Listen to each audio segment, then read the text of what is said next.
The village of Kisanga had seen many storms, but none as cruel as the one brewing inside Kwame's own home. His daughter, Zanira, was his world, his light after losing his beloved wife. He raised her with love, gave her everything, and in return, she gave him joy.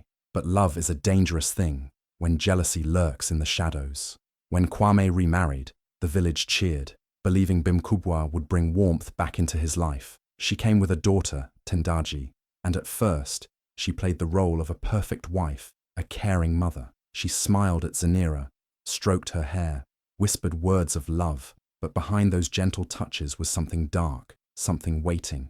Bimkubwa watched how Kwame adored his daughter, how he gave her the finest dresses, the sweetest fruits, the warmest embrace, and each moment chipped away at the mask she wore. Why should this girl who wasn't even hers, have everything? Why should Tendaji live in her shadow? Then, one night, fate handed Bimkubwa the opportunity she had been waiting for. Kwame fell sick, not a simple fever, not something that would pass. He grew weaker by the hour, his voice fading, his body unable to move. The man who had once been the pillar of Kisanga now lay helpless, barely able to open his eyes. And Bimkubwa, she did not call for a healer. She did not pray. She sat beside him, holding his hand, whispering lies into his ear. Lies about Zanira, lies about curses, lies that would change everything.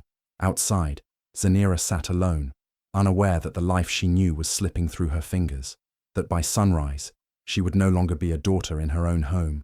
She would be nothing.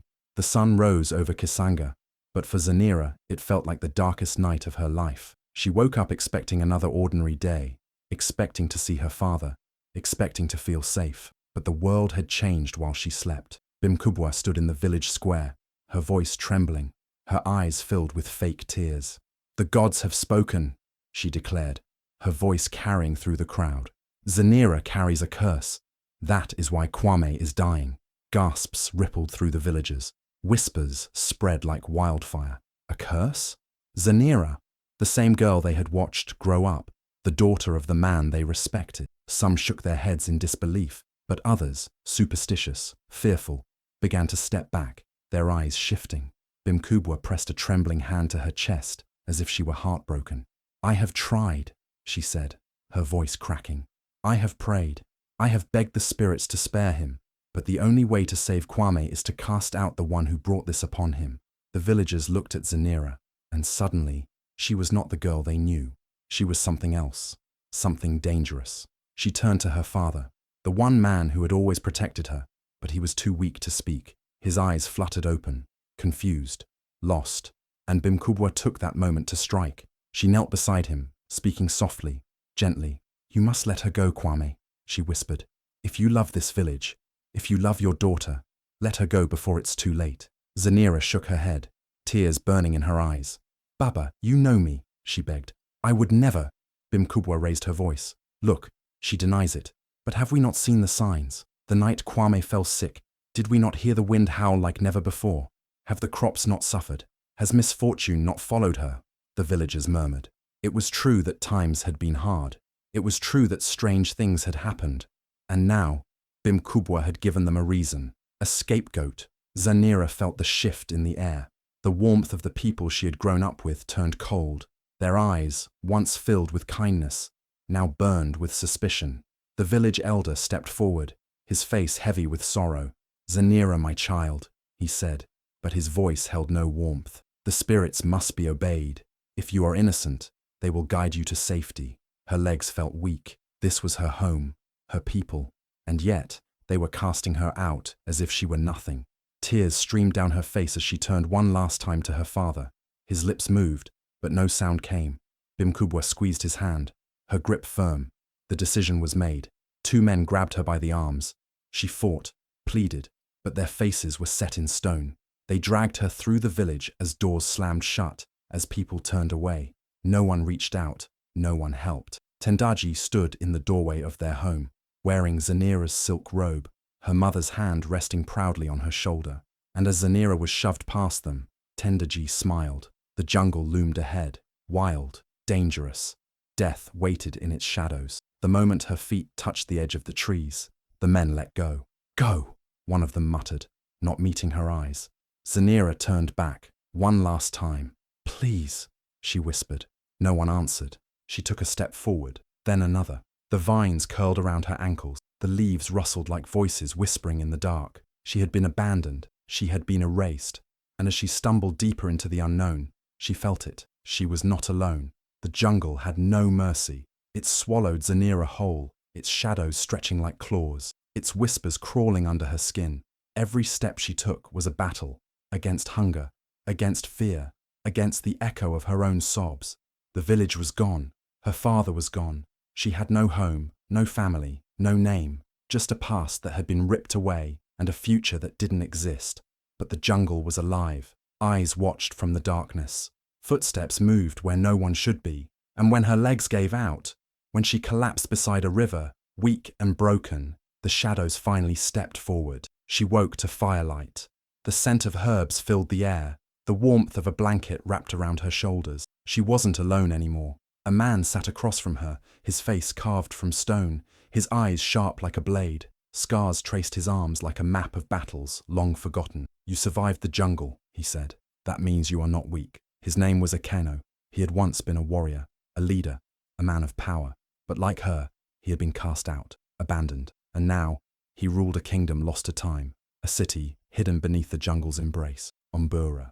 Zanira had heard the name in whispers, in stories meant to scare children. A city swallowed by the gods, cursed and forgotten. But it was real, and it was alive. The people of Umbura were like her, survivors, outcasts, ghosts of a world that had left them behind. They lived in the ruins of what once was, where vines tangled through broken stone and firelight flickered against shattered statues.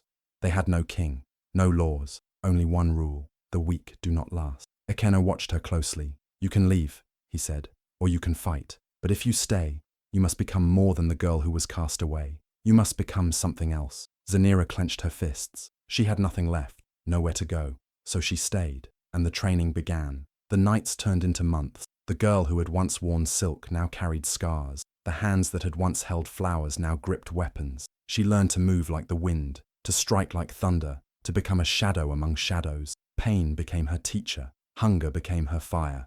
And Akeno? He became the voice in her mind, pushing, demanding, never allowing her to break. Again, he said, as she fell to the ground, breathless. Get up. She got up. Strike faster, he ordered, as she swung her blade. With purpose, with anger, she struck. Do you know why you are here? He asked one night, as they stood beneath the ruins of an ancient throne. Because I was thrown away, she said. Akeno shook his head. Number, you are here because you were meant to be more. And then, he told her the prophecy. The one cast into darkness shall return with the strength of the lost. The words settled into her bones, into her blood. She was not just a girl who had been left to die. She was something greater, and one day, she would return, not as the daughter they abandoned, but as the storm they never saw coming. The village of Kisanga had a new princess, but she was nothing like the one they had lost. Tendaji sat where Zanira once sat, wearing the finest silks, dripping in gold, eating from the richest plates. She smiled, laughed, and paraded through the village as if she had always belonged. But she had not earned this life. She had stolen it, and the villagers knew. At first they welcomed her, believing Bimkubwa's lies, believing she was meant to take Zanira's place. But it didn't take long for the truth to show. She was cruel where Zanira had been kind. She was greedy where Zanira had been generous. When children begged for food, she turned them away. When elders asked for help, she sneered. When the village celebrated, she demanded the best for herself, leaving nothing for others. She is not our princess, the whispers began. She is a shadow wearing stolen light. Bimkubwa did not care. She had won.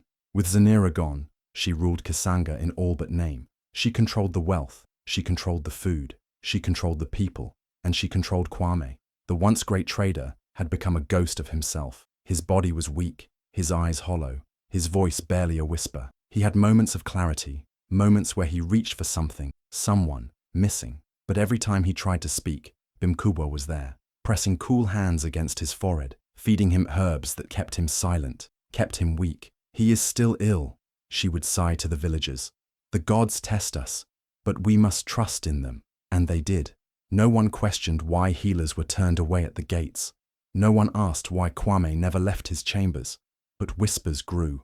Some said the gods were angry. Some said the village was cursed.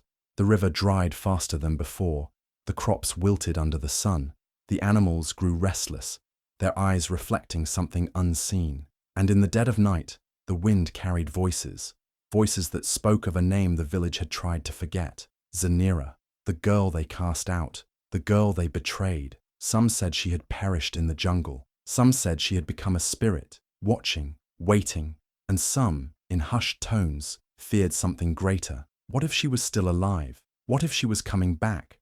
The sun burned high over Kisanga, its golden light casting long shadows over the village.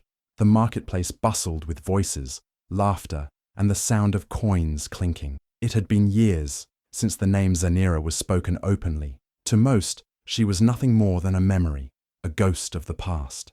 But ghosts have a way of returning.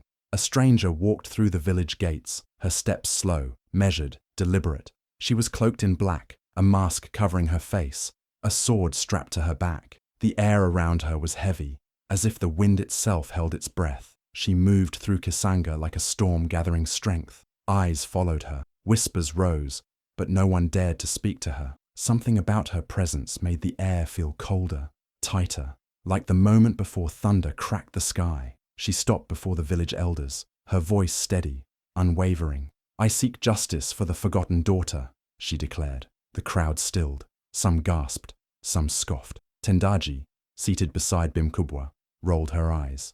"Justice? For whom? That girl is long gone." The stranger tilted her head. "Is she?" A murmur spread. The villagers exchanged glances. The name they had buried was being unearthed. Bimkubwa rose, her face a mask of practiced calm. "Who are you to speak of such things?" she asked. "What claim do you have in Kisanga?" The stranger said nothing. Slowly, she reached for her mask. The moment her fingers lifted it away, the world seemed to stop. Gasps filled the air. Some stepped back. Some clutched their chests as if their hearts had betrayed them. Zanira stood before them. Not the weak girl they had cast out. Not the helpless child who had cried for mercy. She was taller, stronger, unbreakable. Her eyes, once filled with innocence, were now sharp as a blade. Scars traced her skin like stories carved into stone. She had been through fire, through darkness, through death itself, and yet she had returned. Kwame, frail and weak, gasped from where he sat. His eyes, once clouded, cleared for the first time in years. He reached out, his fingers trembling. "Zanira, my child." Bimkubwa stepped forward quickly, her voice cold. "This is an imposter. Zanira is gone. This woman is a liar." But the villagers were no longer blind. They saw the truth in Zanira's face, in her stance, in the way she carried herself, not as a beggar pleading for a place, but as a queen reclaiming what was hers. "The lost has returned," an elder whispered. A silence settled over Kisanga, the kind that came before a reckoning. Zanira met Bimkubwa's gaze, her lips curling into a slow, knowing smile. "You took everything from me," she said, her voice soft but filled with steel. "And now I've come to take it back." Shock rippled through the village like a thunderclap. Eyes widened, whispers turned into murmurs, and murmurs became gasps. The truth had waited in the shadows for too long, and now it refused to stay silent. Bimkubwa's fingers curled into fists as the elders unfolded the letters Zanira had brought. Ink had faded, but the words still held power. Words written by Kwame before illness robbed him of his strength. "My beloved daughter, I fear my time is short. I feel trapped in my own home, and the walls whisper lies I cannot fight. If this letter finds you, know that I never abandoned you. You are my blood, my heir, my only child. No matter what they say, you are mine." A hush fell over Kisanga. Eyes turned to Bimkubwa. The weight of her lies pressed down like a crushing storm. Kwame's frail body trembled as he reached for the letters, his sunken eyes filling with pain. "Zanira!" His voice cracked, filled with regret too heavy to carry. A smirk played on Bimkubwa's lips, her desperation masked by arrogance. "Old letters mean nothing," she sneered. "A dying man's confusion. That is your proof." Zanira's expression remained unreadable. Then, with deliberate slowness, she pushed back her sleeve, revealing a deep mark etched into her skin. The moment the symbol caught the light, a wave of gasps filled the air. "The mark of Ombura," an elder whispered, stepping back in shock. The prophecy, a prophecy spoken in hushed voices, once thought to be mere legend. The one cast into darkness shall return with the strength of the lost. Fear flickered in Bimkubwa's eyes. This is madness, she spat. She is lying. But the village was no longer listening. The elders turned away from her, facing Zanira instead. Kwame, weak but still holding on, reached for his daughter's face with trembling hands. His fingertips brushed against her cheek, as if afraid she would disappear again. Forgive me, he whispered. I should have protected you. I should have fought for you. Zanira let him touch the scars time had carved into her. Her father had been blinded by lies, but now the truth stood before him, undeniable. A sudden scream shattered the moment. Bimkubwa lunged, a hidden blade flashing under the sunlight, aimed straight at Zanira's heart. The village recoiled. Mothers clutched their children. Elders stumbled back. But Zanira had learned to read danger long before this moment. Her hand shot out, gripping Bimkubwa's wrist with an iron hold. The blade stopped inches from her chest. Terror flashed across Bimkubwa's face. For the first time she realized she had already lost. Zanira leaned in, voice low but sharp as a dagger. You tried to kill me once. You won't get another chance. A swift twist of the wrist, a sharp cry of pain, and the weapon clattered to the ground. The villagers surged forward, their patience finally snapping. They grabbed Bimkubwa, yanking her away, her screams lost in the chaos. Tendaji tried to run. She shoved past people, desperation twisting her features. But hands caught her before she could escape. The elders stepped forward, their judgment final. You lied, deceived, and betrayed this village. Kisanga will not shelter traitors. You are cast out. Never return. Kwame slumped forward, his last strength spent. His daughter was back, but time had stolen too much from him. He reached for Zanira one last time, but she only smiled, something cold and knowing in her eyes. Karma has already decided your fate. With that, she turned away. Bimkubwa and Tendaji screamed as they were dragged into exile, their power shattered, their lies crumbling. The truth had finally spoken, and justice had been served. The night was heavy with whispers, the air thick with the weight of long-buried secrets finally unearthed. Torches flickered, casting eerie shadows on the faces of the villagers who had once turned their backs on Zanira. But now, their eyes burned with something else: justice. Bimkubwa and Tendaji had nowhere left to run. Their grand deception had crumbled, their stolen power ripped from their hands. The village, once under their spell, now saw them for what they truly were: traitors, manipulators, thieves. They tried to flee in the dead of night, slipping through the narrow paths like rats escaping a sinking ship. But karma had been patient, waiting for its moment. The villagers were faster, stronger, and far less forgiving. Cries of outrage filled the air as rough hands dragged them back to the center of Kisanga. Bimkubwa thrashed, Tendaji begged, but the people were unmoved. The elders will decide, someone muttered. The council gathered, their faces stern. They had once believed Bimkubwa's lies, had once let Zanira be cast into darkness. But the truth had returned, and with it, the weight of their mistakes. Bimkubwa, the eldest among them, spoke, his voice steady, cold. You betrayed your husband. You deceived this village. You stole what was never yours. Bimkubwa dropped to her knees, grasping at the elder's robe. Please, she gasped. It was fear. I was afraid for my daughter. You must understand. Fear? The elder's eyes darkened. You were not afraid when you poisoned Kwame. You were not afraid when you cast his child into the wilderness. Do not speak of fear when you ruled with cruelty. Tendaji sobbed beside her mother, shaking her head. I only did what she told me. I never wanted this, but the villagers had no pity left to give. The verdict is final, the elder declared. You are no longer of Kisanga. You are cast out, forever. A gasp rippled through the crowd. To be exiled was worse than death. The land would not shelter them. The rivers would not quench their thirst. They would wander, nameless, forgotten. Bimkubwa's eyes darted wildly, seeking a shred of mercy. She turned to Kwame, who sat weakly in his chair, the sickness still clinging to his bones. Kwame, she pleaded, her voice shaking. I loved you. I only wanted our family to be whole again. You can't let them do this. Kwame's tired eyes met hers, and for a moment, the pain in them was unbearable. He had loved her once, had trusted her with his daughter, his home, his heart, and she had taken everything from him. His lips trembled. You, his voice cracked. You destroyed my family. She shook her head frantically. No, no, no, please, I can fix this, I can. A slow step forward silenced her. Zanira, the daughter who had been cast into darkness, the girl they thought would perish, the woman who had returned stronger than any of them could have imagined. She stood before her father, her face unreadable. Kwame's frail hand reached out, his eyes pleading. Zanira, I failed you. I should have seen the truth. I should have fought for you. A long silence stretched between them. The past could not be erased. The wounds could not be undone. But there was one thing that time had always promised. Karma.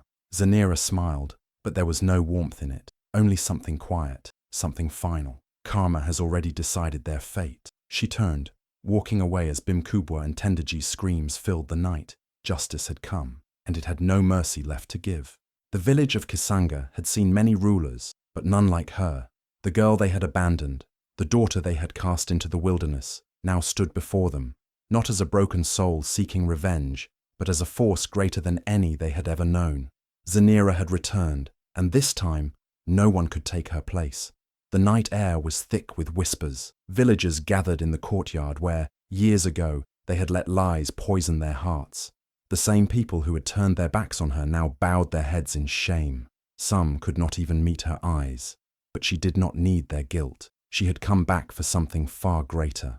Her father, Kwame, sat before her, his body frail, but his spirit lighter than it had been in years. He had been fooled, manipulated, used, but now he saw the truth. His daughter, the one he had failed to protect, was not weak. She had survived, grown, and returned stronger than any of them. Slowly, painfully, he rose from his chair. The crowd hushed, eyes wide, waiting. He looked at her, his voice shaking.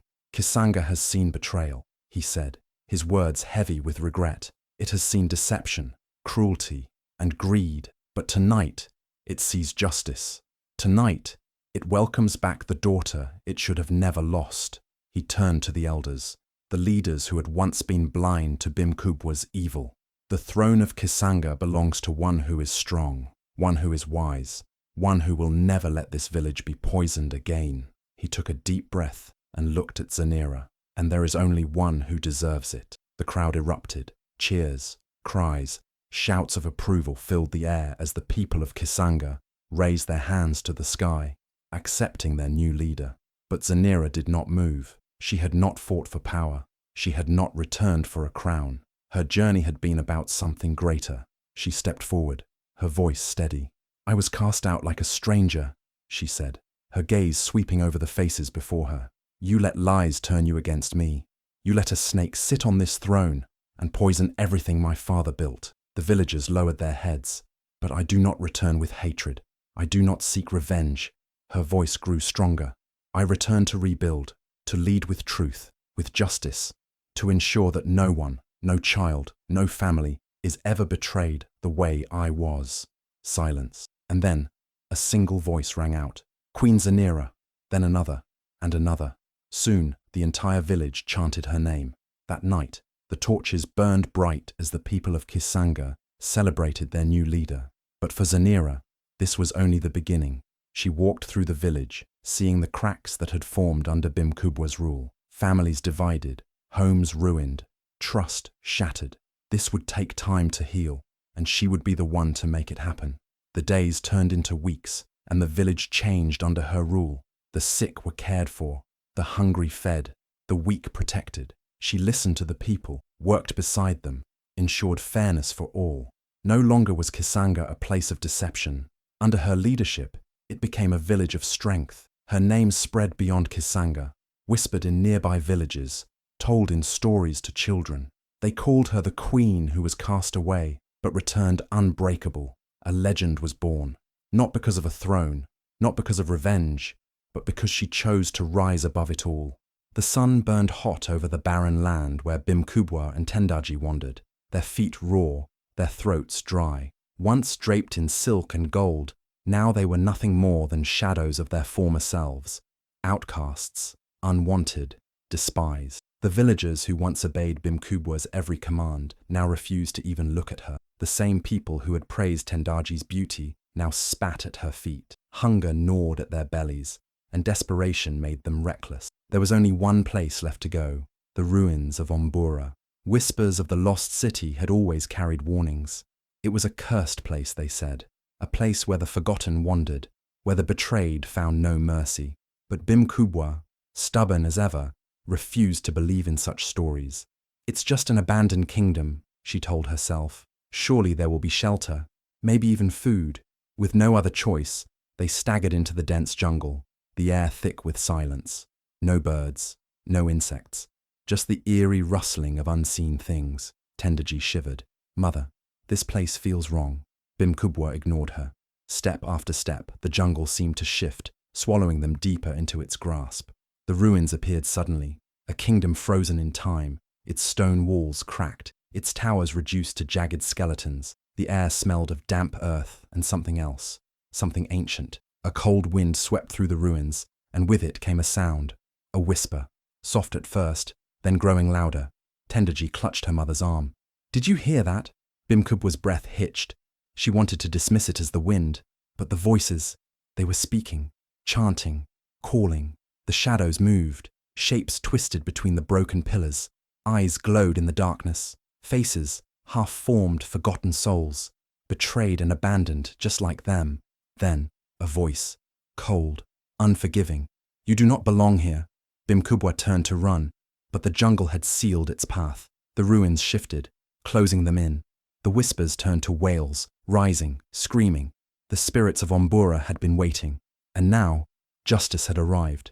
Tendaji screamed as something unseen wrapped around her, pulling, dragging. Bimkubwa reached for her, but icy hands clutched her own, forcing her to the ground. Shadows coiled around them, tightening, suffocating. Their cries echoed through the jungle. And then, silence. The ruins stood still once more, the jungle as quiet as before. The wind carried no more screams, only the whispers of the forgotten. Ombura had delivered its justice, and no betrayer ever left alive. No stolen throne lasts forever. No lie can stand against the weight of truth. And when you betray those who love you, you are not just digging their grave, you are digging your own. If you believe in justice, if you believe that truth always wins, then subscribe for more powerful stories like this. Let's make sure the world never forgets. Karma always comes knocking.